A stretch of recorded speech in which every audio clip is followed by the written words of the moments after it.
Hi guys, welcome to another video. As the title probably suggests and has given away, we're making a ladder shelf today. Here's my fag packet drawing, and hopefully it doesn't take me too long because I'm pretty busy at work and meant to be doing a lot of other things. So let's get straight into it. Okay, so I'm just taking some tulip wood, or poplar as the Americans might like to call it, and cut it off around 2 meters long. I'm not entirely sure exactly how high I'm going to make the shelf yet, but it's going to be under 2 meters, so rough cut it to that and get it planed up for the uprights for the ladder shelf.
Okay, so I'm just roughing the slabs of wood that I've got here on the planer, so don't really try this at home. The pieces are too wide for the blades, so I'm just doing a wide cut from one side, trying to take the corners off and get it flat, and then sitting that on the back bit so that it doesn't cut into that, and taking the remainder off.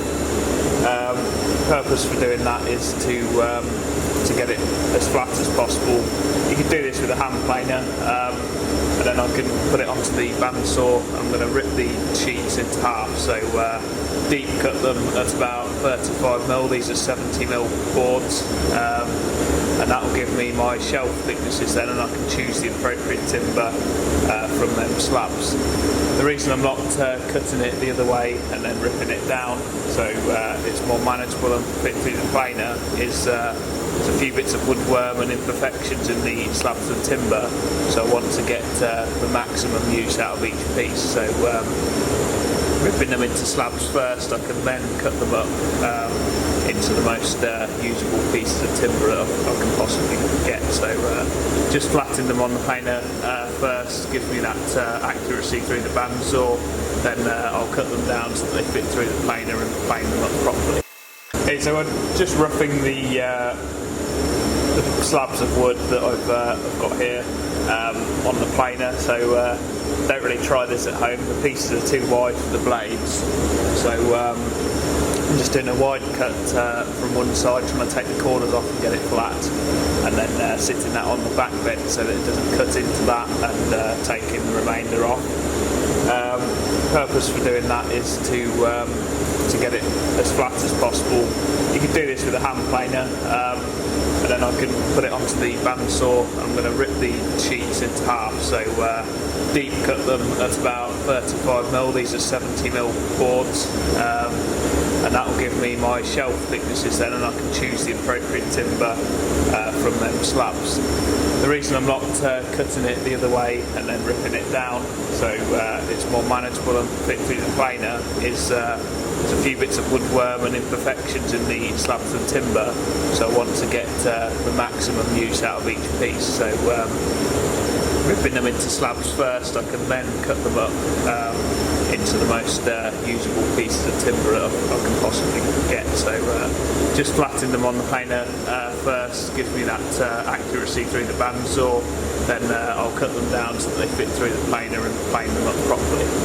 Okay, so I've got the slabs now, and I'm just going to, I've just worked out where I'm going to get each piece for the shelves from, and I'm going to cut all the imperfections off and then plane them up ready for jointing together.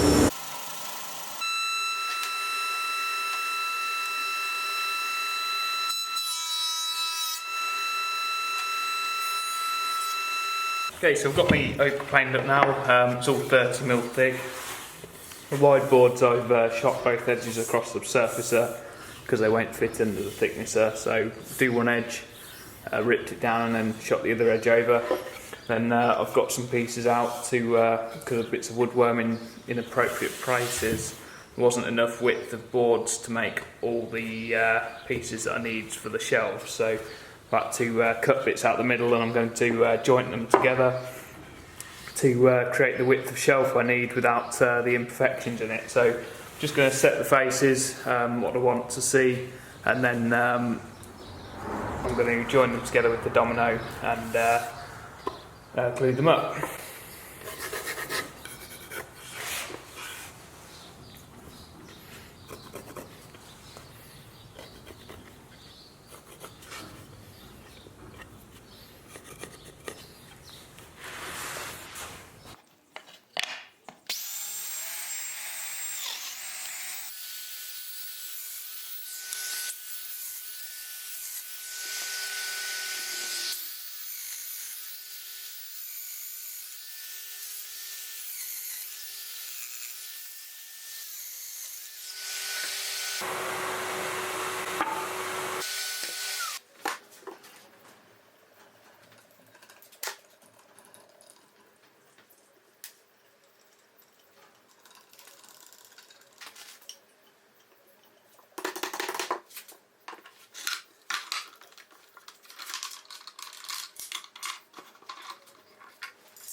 Right, so while the oak is drying for the shelves, I've got my planed ladder uprights, or runners. So I'm going to set these out and make a little jig for doing the dominoes to join the shelves into this. So we want a 8-degree shelf section because I've drawn it out on SketchUp and took the angles from that. So the angles at which the shelves come off this piece of ladder section is 8 degrees. So I've got my trusty Trend digital angle measurer for about 20 quid, handy bit of kit, and I'm going to mark a 8 degrees, so 81 on here, 8 degrees off of 90, sorry, 82 degrees. I'm going to mark a line on there. Now all I'm going to do is use this line on a piece of plywood like this, set it to the line, and then screw another piece on there as a stop, and do the same the other side.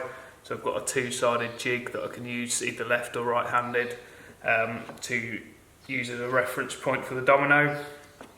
At the point at which I've done this, I can then sit my machine against a reference mark on the top of here and plunge in accurately at each stage and just move it to a height mark, and all the shelves will be at the same angle.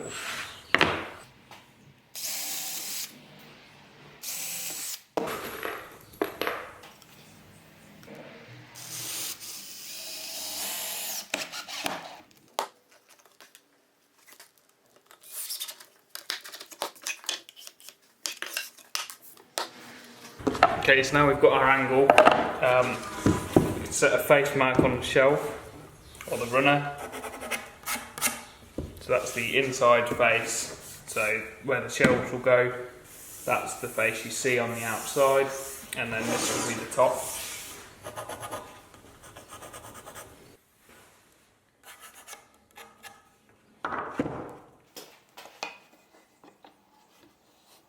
Okay, so my pair of runners here. From my drawing I can take the heights of where the shelves are going. 310mm, 310, and then 30, and then we'll repeat that down with the stiles.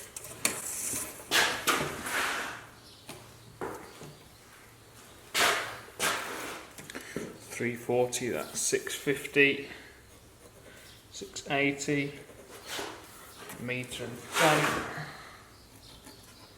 metre and 40, 1350, 1380, 10, 1340. Just go along and double check that off the end of the tape.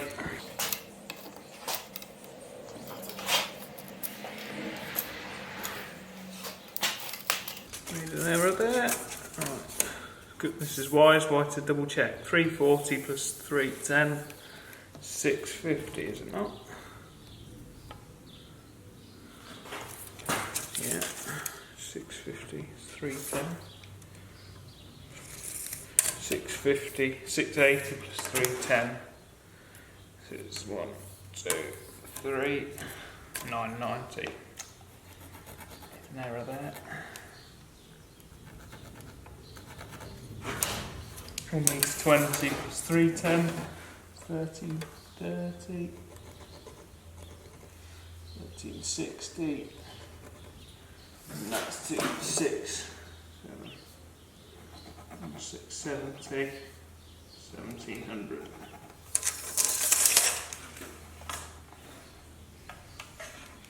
Double check them again.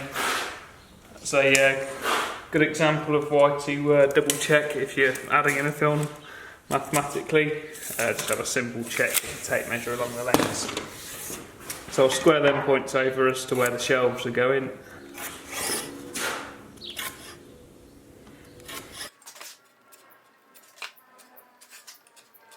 And then we know that's the top, so the angle's going to be that way for that one and that way for that one.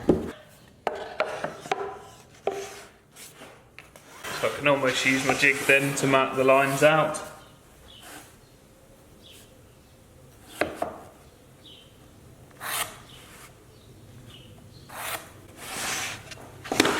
Do that so you guys can see.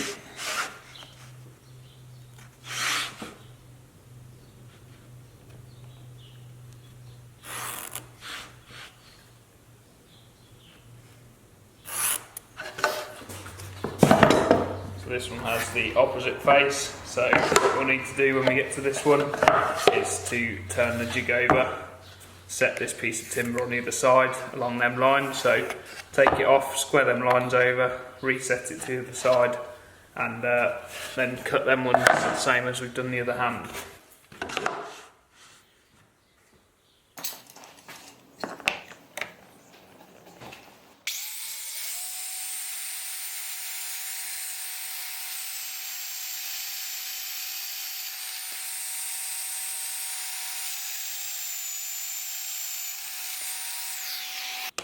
Okay, so I've done one side now with the domino.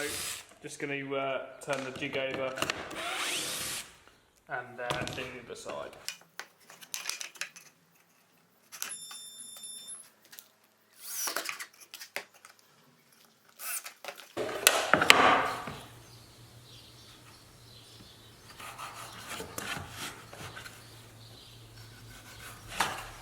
It's important to make sure that when you're machining from the same edge, either top or bottom of the shelf. When you get swapping sides with different hands on beveled stuff, it can get quite confusing. So make sure you keep the pairs sort of together. It's important to have your face marks on and quite visible, and to make sure that you are machining from the right edges as you go along. It doesn't matter that I'm off centre on this mark. The mark setting out was to keep the shelves the same width apart. It's a bit higher than it needs to be, and I've got extra length on the stiles. So when I've got these shelves centred, I'll put the dominoes in the centre of the shelves. I'll then cut the top and bottom to suit the height of shelf or rack that I want. So as you can see, top line, I've gone off the top edge, so it's 10mm from that line. So this is the top of this one, so I've got to keep off that top line, and it will be 10mm down again.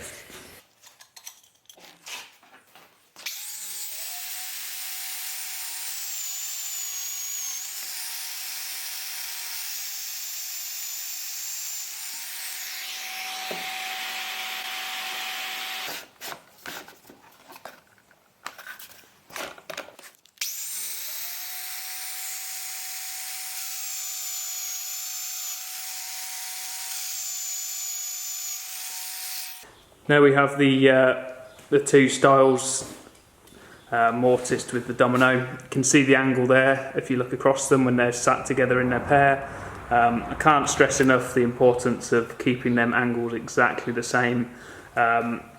It's like a staircase. If you don't get the two strings the same on the angles, it's going to promote a twist in the staircase. It's going to twist every single It's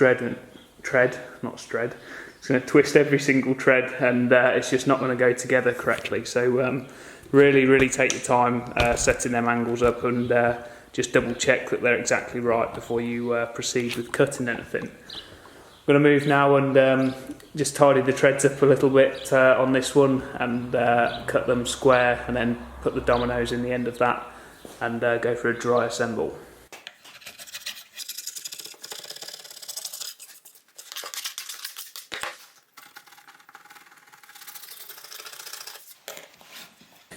Okay, so to get these to my finished size, I've glued them up. I'll always glue everything slightly oversized. I've written the widths that they need to be on from the CAD drawing at the appropriate height, so that the back of all the shelves will finish flush with the wall, or a couple of mil off it, but even gap all the way up the shelf. So this one needs to be 3/6 through. We've got a bit extra width here, so what I'm going to do is pick the face that I want to be the finished face on the front here, plane that down on the planer till I get a nice finish. I get what I want from that edge. Then I'm going to check that where I'm trimming it off isn't going to interfere with the dominoes in that joint line, so it's not going to trim within that 25mm and affect the domino joint. And then I'm going to cut it down to width and just run that over the surface planer, because I can't fit that width under my thicknesser. So if it fell within that joint line, you'd want to take a bit more off the front, and then you could cut a bit further away from it. So do that process for all 5 shelves, and then I'll nip onto the panel saw, square one end up, and cut them all to the same length.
Okay, so my shelves are all dimensioned. Final task is to pick the appropriate face and edge. So any character we want to include in it, we're going to look at that. Get rid of any face mats already on it in case they're wrong. So I want to try and hide this part here. That's a lower shelf. So we'll keep that towards the back of the shelf on the underside. We've got a nice edge here. It's nice and clean, so we can keep that as our face and our top edge. So that's set out. Do that for the remaining shelves, bearing in mind their orientation in the whole unit. So if it's a high shelf, you don't really want the underside to be showing any imperfections, and likewise if it's a low shelf, put any imperfections on that underside so they're out of the way. Like our best face, we'll keep that as the face and edge.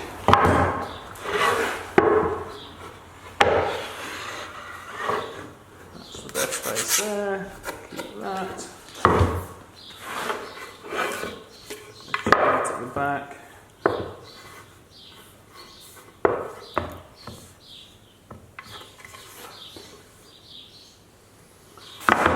Check how high that one is. 1340.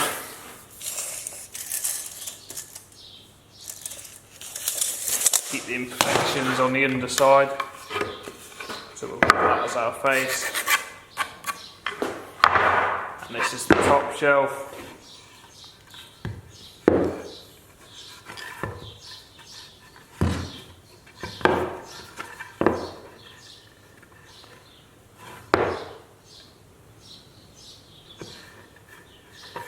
Let's put a bit of character in it.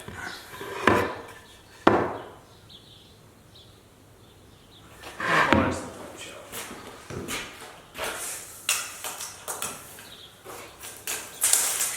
1.7. So in relation to your eye line, that's just slightly above it. We'll keep the imperfection on the top edge and have this character on the right hand edge.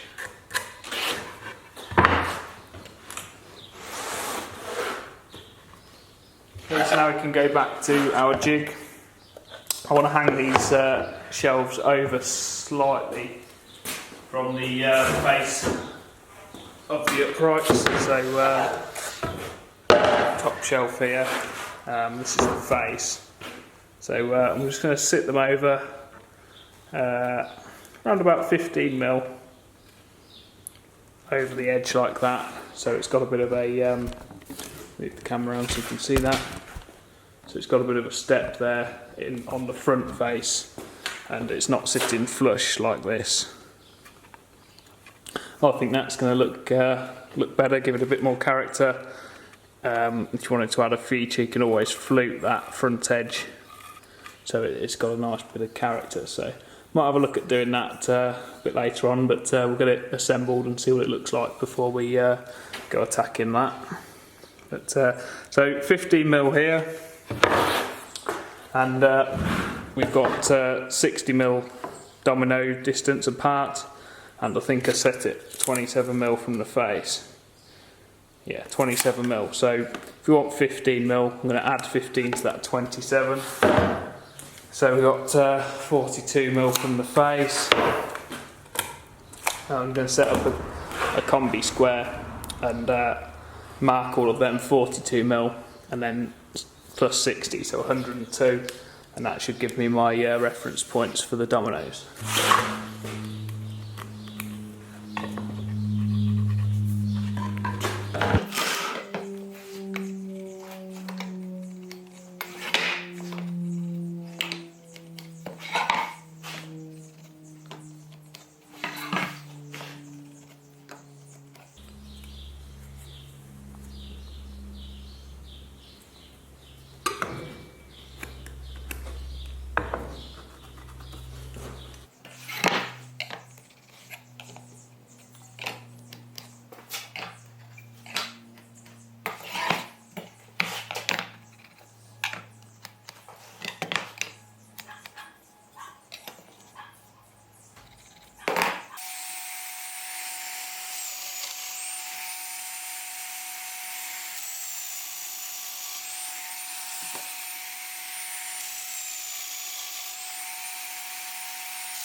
Okay, so there we have it. Pretty much it. I think it looks quite good. I don't think these need a scallop on there to blend them in. I think they look quite nice as they are, nice and square. So all I do now is take all the sharp edges off everything. I'm going to cut these down a little bit so they're not quite so tall as that, and paint the uprights, put some hard wax oil on the shelves, and then assemble it final assembly with just a dab of glue on each domino just to hold it together. It's not going to need much because it's pretty much rock solid as it is without any glue on it at all. So I'll do that, and then we can take it and get it fitted.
Okay, so you've probably seen from the footage there that I decided to put the flutes in on the front to bring the edges here flush with the uprights. I did a little test piece on some scrap, and it looked alright, so I decided to do it in the end, but I've not trial fitted it and put them all back together again. So I'm going to finish it and see how it turns out. Fingers crossed it looks alright. Just going to put some hard wax on the oak so it matches the rest of the furniture I've made for the house. Like the sideboard, it's just loads of very fine coats of hard wax oil sort of applied, and then rubbed any excess off and left it to dry. So dead easy to work with and to apply. It just takes ages to build up a really nice thick protective coat. So lots of very short applications, but it's dead easy to do.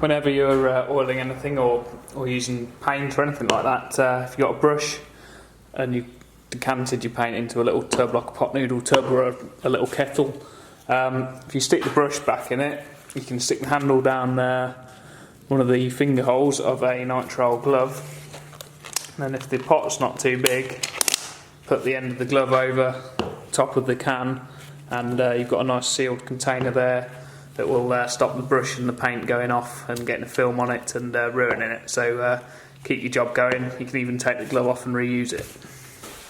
Now I've come into the spray booth, just going to paint the uprights. So I'm using the waterborne paint I use for the sideboard, which is from Movac Coatings. I think it's a Sayerlack paint. but I'll confirm that later after I've checked. Using the air-assisted airless spray setup, you can spray it straight out the tin. Whatever thickness paint it is, it just comes straight out and does a nice thick coating. Means it's quicker to get the film thickness that you need. Straight onto the Tulip with the top coat. I'm not using a primer.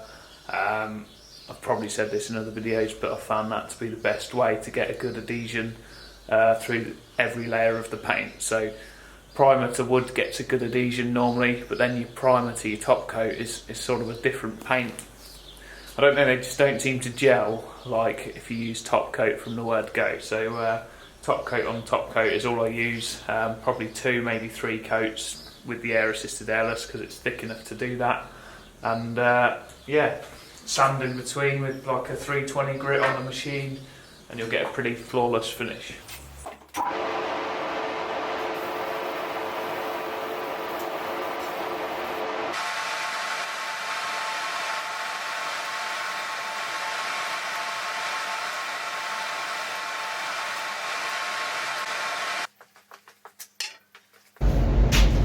Okay, so that first coat is dry. I'm just painting the top and the sides and left the bottom.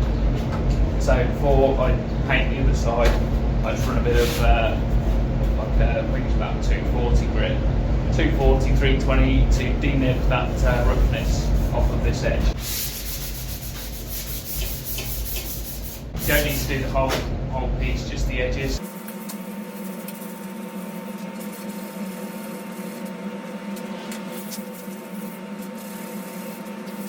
You can almost hear it change note as it goes from rough to smooth. So when it's smooth, it's not really making much noise. When you get a rough bit,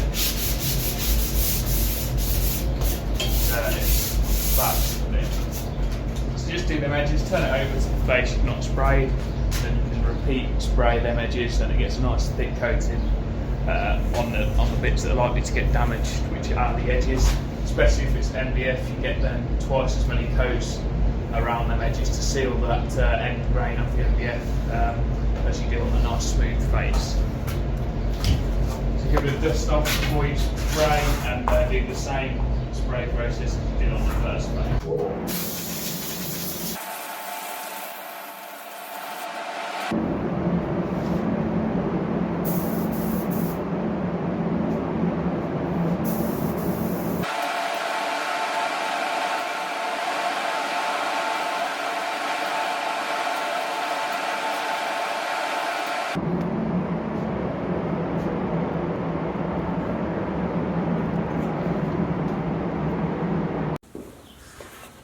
So after that coat of paint is dry, you've obviously got 2 rough edges on the faces and then a fairly smooth edge around the outside.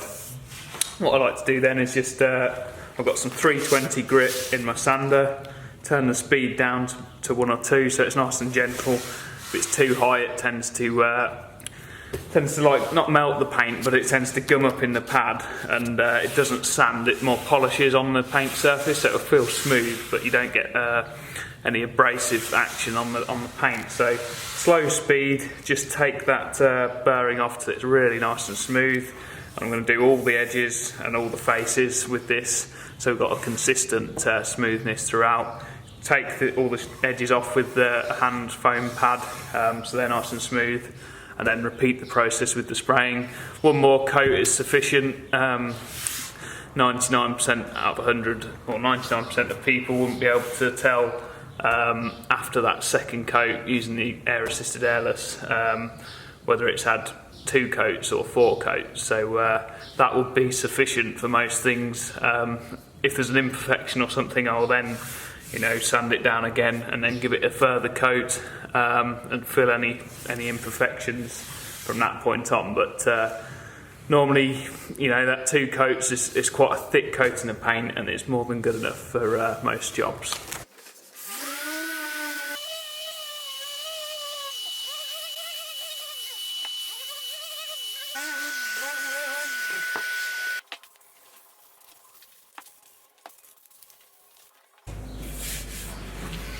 Okay, so the finishing of the oak with the hardback tool is much the same process as the painting. So I've just got like a 240 grit or higher pad. Clean nib after that first coat, so everything becomes nice and smooth. You can again use sort of a 320 grit on the orbital sander, but there's not really much need, to be honest. If you've wiped it off properly, if you've got parts where it's gone thick and you can see streaks in it from where you've applied it, you might need to take that back with the orbital, but otherwise just hand sanding's plenty good enough. Just to get rid of any nibs in there that are going to cause any abrasion to your hands when you touch it, so you want it to be nice and smooth. Again, a foam back sandpaper is quite nice because it just blends and moulds over everything like your hand would, so it gets everything nice and smooth. And then give it a dust off and just another coat of oil. You don't need as much oil on the second coat as you do on the first coat because it doesn't absorb it so much. So it's just a light coat so that it's all covered. And just keep working it in. So you don't want too much of a film, so it's like a thick coat like you would a varnish. It's just literally a case of wetting the surface, letting it soak in where it needs to and wiping the excess off. And you get like a small, very fine coating over everything on the timber. I tend to just apply it for a start, get it all up in its grill everywhere, leave it for 5 or so minutes. If it's sunny and warm, don't leave it too long. You almost can't wipe it off quick enough because it starts to set, but leave it enough time for it to be able to soak in a little bit, and then come across with a clean rag and wipe the excess off. This side's already soaked in everything I've put on, so just run back over it.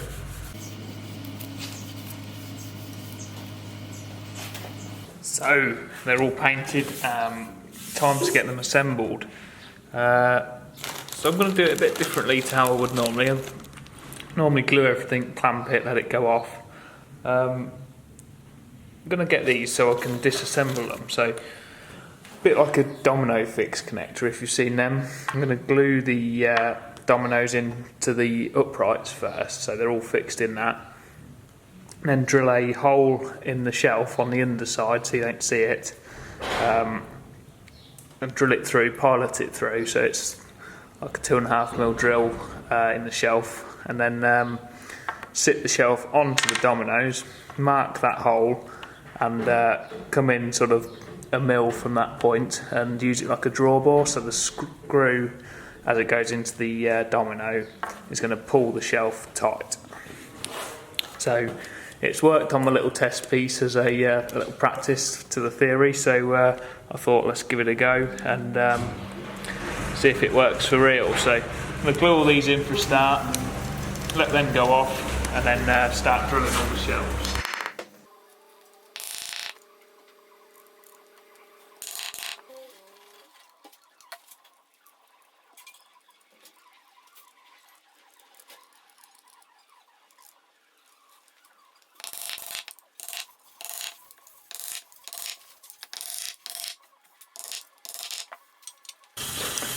Okay, so now the pegs are glued into them uprights. The pegs stick out 27mm. So I'm thinking if I do 15mm to the centre of the hole in the shelf, that'll leave enough on the end of the domino to give it some strength. And if I do it in the back dominoes on the underside, they should be the least visible. So that's this one here. I'm going to use an adjustable square to set the hole and just drill down, not right through, so I've set a piece of tape so that it doesn't come out the other side.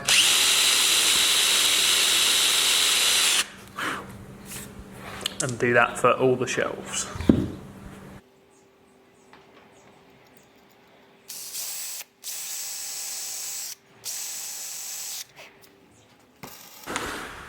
Okay, so now I've drilled all them holes on the underside. I'm just going to, I'm using a 3.5mm screw, so I've got a drill bit the same size as the head of the screw. I'm just going to go in deep enough so that the head will sink.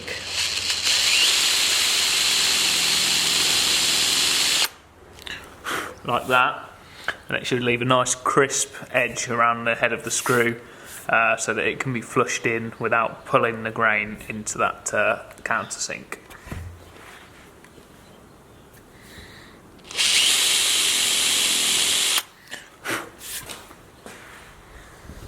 Okay, so now I need to assemble the shelves. So this is the front. Start with the top shelf so you can see.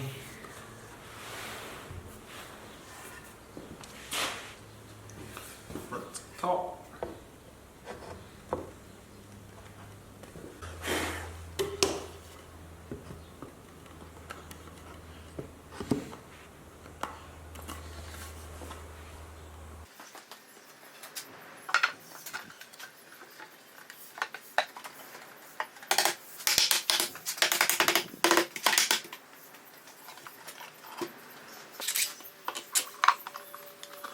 So I'll clamp the shelves up tight. Just put the drill bit in till it touches the dominoes so it marks them. And then like a draw bore, I'll drill them 1mm towards the shoulder so they're offset.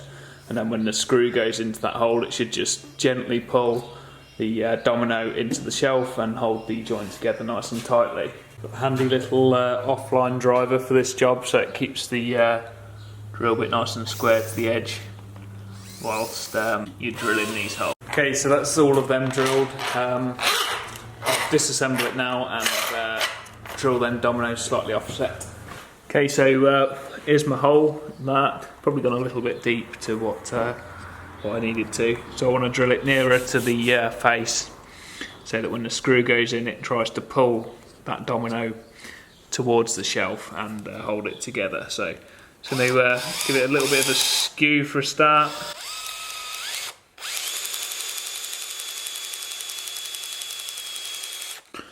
And then drill it slightly on the, or parallel with this, just slightly further that way.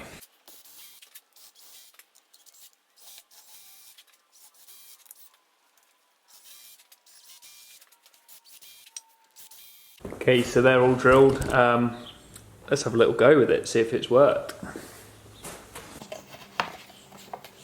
Okay, so again with the offline driver, I'm going to set it on the right hand side of the drill. That's a pretty handy bit of kit, this. So you can see as you look down the drill, it's set to one side and you can keep it parallel to the edge. I've got some stainless steel screws, they're 25mm long for a 30mm shelf. I'm just going to gently put that in, make sure it's up nice and tight.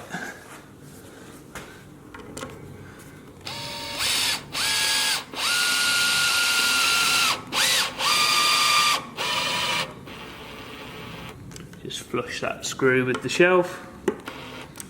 I felt it pull it, so it is doing something. There we have it. I'd say that's pretty good. I'll pop the rest in and I think we're about there then.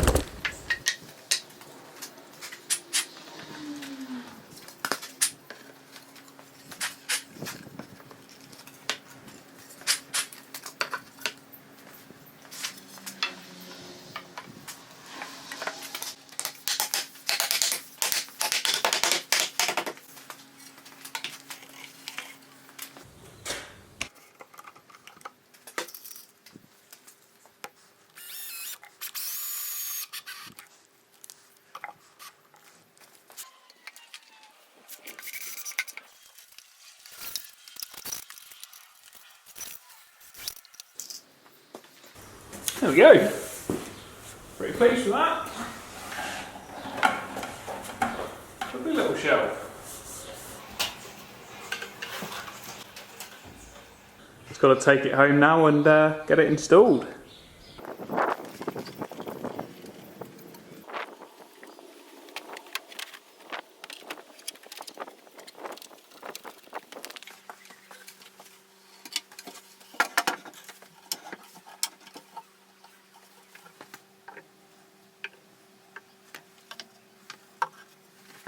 And last but not least, county sporting championship for Northamptonshire, English sporting clay shooting. Can't be building a shelf without putting this bad boy on it. So pride of place here at the bottom, that's going. Otherwise, about finished. Everything's done. It's sitting in there quite nicely. It fits perfectly. So quite happy with how it turned out eventually. In the end, sort of designed it and wasn't all that happy with it. It looked a bit simple, but the colours, I mean, the white against the oaks really brought it to life. I'm glad I've put these flutes in on the shelves like you'd see on a traditional set of steps. It's had a nice tactile feature to it, and with everything on it, once it's dressed with a few items, decorative items, and maybe some books in there as well, I think it looks pretty good. It really sets the room off, so really happy with it. Hit the subscribe button if you've not already. Keep an eye out for some future videos. I will be making some radiator covers. I've left enough room here so I can put a radiator cover in, and I've got to tidy this cable up as well to this lamp, so loads to do, so keep an eye out for them.